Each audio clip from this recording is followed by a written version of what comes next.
Okay, so we still haven't really gotten anywhere. They haven't not gotten a lot solved.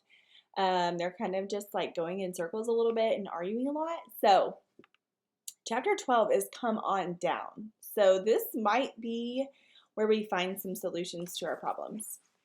The stairs leading up to the back door were steep and narrow. Each one sagged a little more than the other one above it. The back door was rusty and crooked, with one small window in a floral shade. I put myself on my back paws and then peered in through the strip of glass beneath the bottom of the shade. I could see down a long, dark corridor with a polished floor. Off to the right, I could make out the edge of a refrigerator and an orange kitchen. Straight ahead at the end of the hallway was a dark room with a big screen TV showing a game show. The game show host was laughing while an energetic woman in a wrinkled green dress was jumping up and down. I was dizzy. I had to look away to clear my head. I looked back down the long, dark corridor. I could make out the dim, gleaming arc of a giant plastic cone. Vince was sitting on the couch, but only for a second. Before I could even get my front paws back down to the top step, he leaped off the couch. So it's kind of dark, but basically he was just describing a long, dark hallway.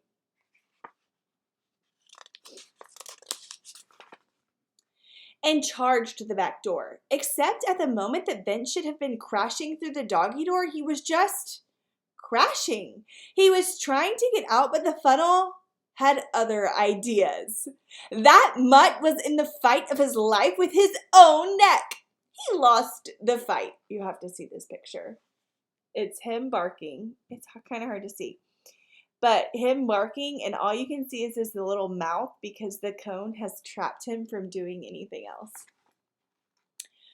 But I have to admit, at the moment, he'd have won just a little bit of my respect. If it hadn't been for the fact that he spent his entire life drinking out of a toilet bowl, it was time to pull Sugar off the bird bath. One problem. There was nothing in the bird bath but dirty water and a wet note. Sugar was gone. I didn't need the note to tell me where she was. She was in the house. Call it a hunch. I met up with Mush and Dirt back at the doghouse and showed them the note. 3 down, 1 to go.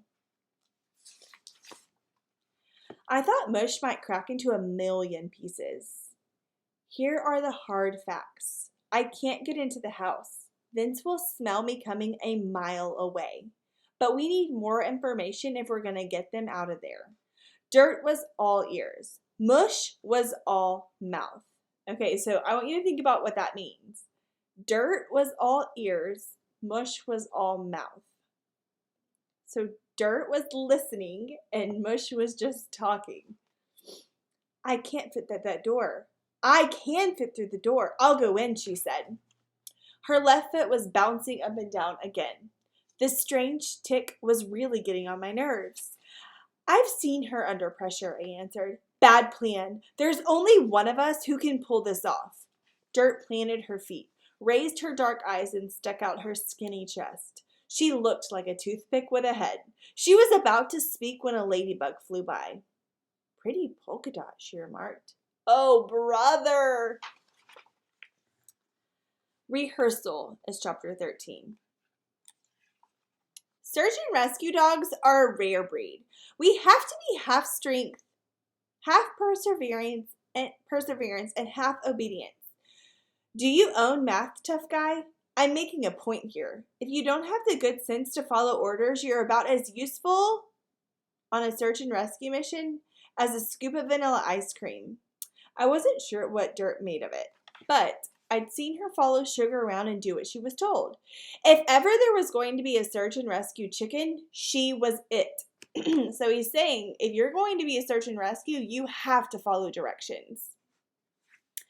If ever there was a mutt who could train a rescue chicken, it was me. So I want you to think about how all the dogs in all the books, we've read a lot of dog books, but all the dogs in all the books are very, very confident in their ability. They boast about themselves almost through the entire book.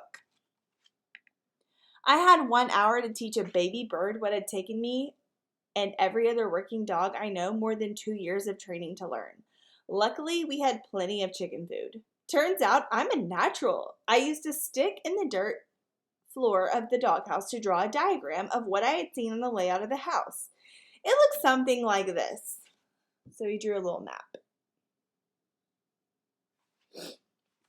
I was going to go straight up their front steps and cause a distraction when Dirt heard Vince barking. She was going to run in through the doggy door and make a mad dash for the couch. The funnel made it impossible for Vince to get into small spaces.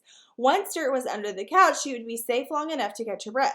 Her mission was to take and look for any signs of her siblings and then get out of there. Dirt was paying close attention. Mush did the same. We went over it a dozen times. Every time Dirt repeated my instructions back to me, she got a paw full of chicken feed. Run, hide, breathe, watch, run!